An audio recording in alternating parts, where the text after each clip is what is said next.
This free step-by-step video comes to you directly from Haynes. You can complete more than 200 jobs on this vehicle when you purchase the complete Haynes online manual at haynes.com. Driveshaft.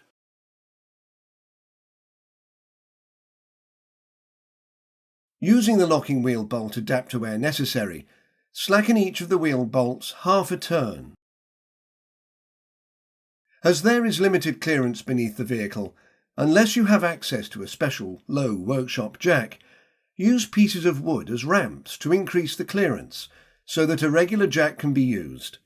Position the workshop jack head under the rear of the subframe with a piece of wood or rubber to spread the load. Raise the vehicle until the tyres are clear of the ground. Support the vehicle with an axle stand under the sill jacking points, then remove the jack. Fully unscrew the bolts and remove the wheel.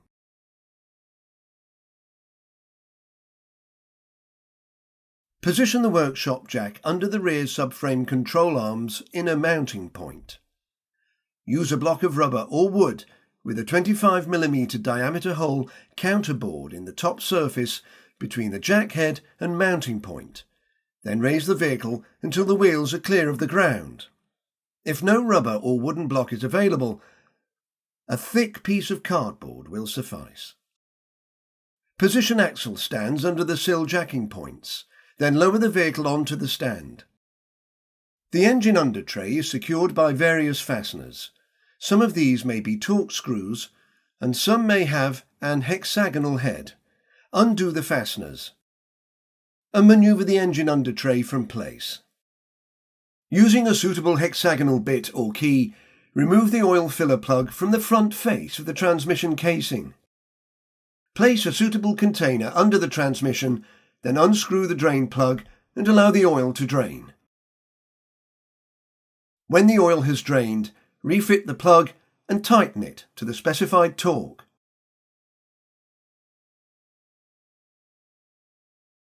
Remove the container from beneath the vehicle.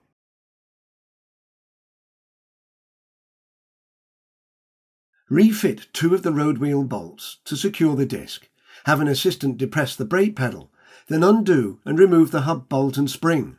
Note that a new bolt and spring will be required. They must not be reused. Turn the hub outwards and pull the driveshaft outer joint housing from the hub.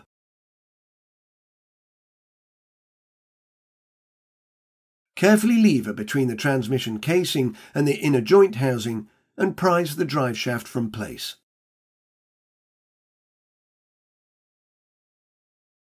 Slacken and remove the 2 bolts securing the intermediate bearing bracket. Carefully pull the inner end of the driveshaft from the transmission and manoeuvre it out through the wheel arch aperture.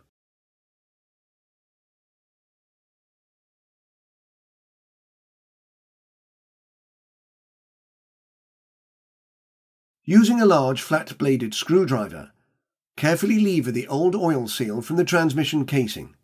Take care not to damage the casing surface.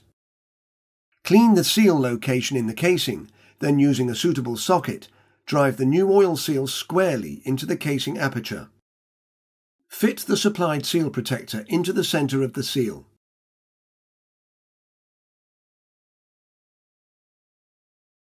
If the original driveshaft is to be refitted, prise the circlip from the inner end of the driveshaft and fit a new one.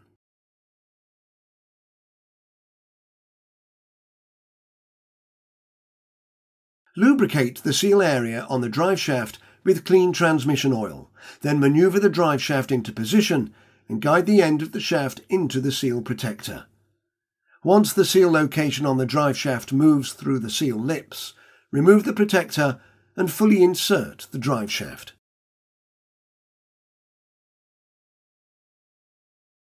When fitting the left-hand driveshaft, give the shaft a series of sharp pushes to engage the circlip. Check the circlip is fully engaged by pulling the shaft sharply.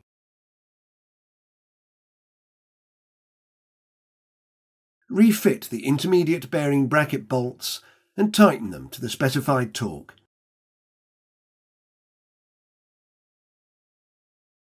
Guide the outer end of the drive shaft into the hub and rotate it as necessary to ensure the teeth engage correctly. Straighten the hub.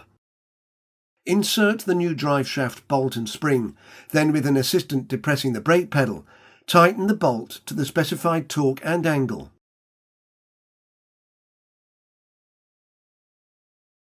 Remove the 2 road wheel bolts.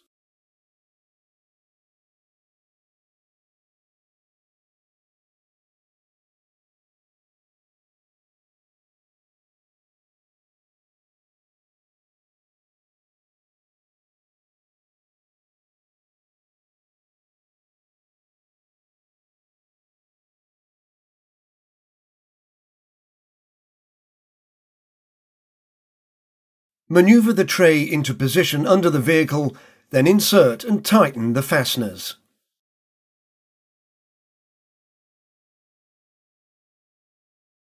Locate the wheel on the hub, then insert and lightly tighten the retaining bolts.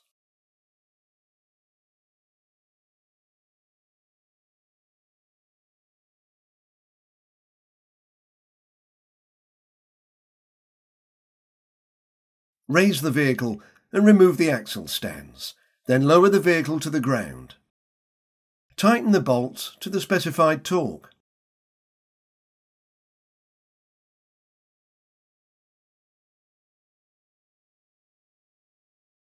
Raise the vehicle, remove the axle stand and lower it to the floor.